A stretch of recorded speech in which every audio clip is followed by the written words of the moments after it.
ধন্যবাদ পিনাকি ভট্টাচার্যকে। আমাকে জেলখানায় অনেকে জিজ্ঞেস করত বয়ান শুনবো কার, ওয়াজ শুনবো কার। তখন চিন্তা করলাম ওয়াজ শুনবে কার, আমি বললাম পিনাকি ভট্টাচার্যের ওয়াজ শুনো।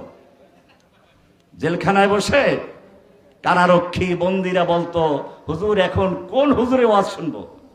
আমি বলতাম ইলিয়াস হুজুর আছে, পিনাকি ভট্টাচার্য হুজুর আছে, কনক সরোয়ার আছে, এই বক্তাদের ওয়াজ শুনবা ভালো করে। এটা এই জন্য কারণ সেই সময় যে কথাগুলো বলার প্রয়োজন ছিল তা ওনারা বলেছিলেন। এই বিপ্লবের পিছনে ওনাদের বড় অবদান আছে। যাই হোক, অন্তরের মালিক কে?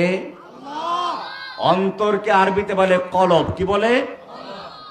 কলব। কলব অর্থ কি? কলব মানে পোল্ট্রি বাস। এই বাচ্চারা বলো কলব মানে কি? কলব অর্থ কি? বুঝাই দিচ্ছি আমি। যখন একটা মানুষ প্রথমে দুনিয়াতে আসে শিশুকালে, বাচ্চার কলব মানে অন্তরের সম্পর্ক মায়ের সাথে, মা ছাড়া কিছুই বুঝে না। এরপরে যখন দুধ পান করা শেষ হয়ে যায়, একটু দৌড়দৌড়ি শিখলো, এখন মা তার কাছে আর বেশি সময় দিতে পারে না। মায়ের চেয়ে সে খেলার শাশুড়িদের সাথে, খেলার বন্ধুদের সাথে বেশি সময় কাটায়।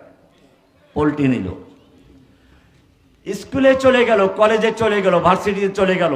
এই সময়টা, পুরো সময়টা তার সবচেয়ে আপনজন হচ্ছে স্কুল কলেজের ছাত্র ভাইরা। আগের গ্রামের মেঠো ছেলেদের থেকে সে পোল্ট্রি মেরেছে। এবারে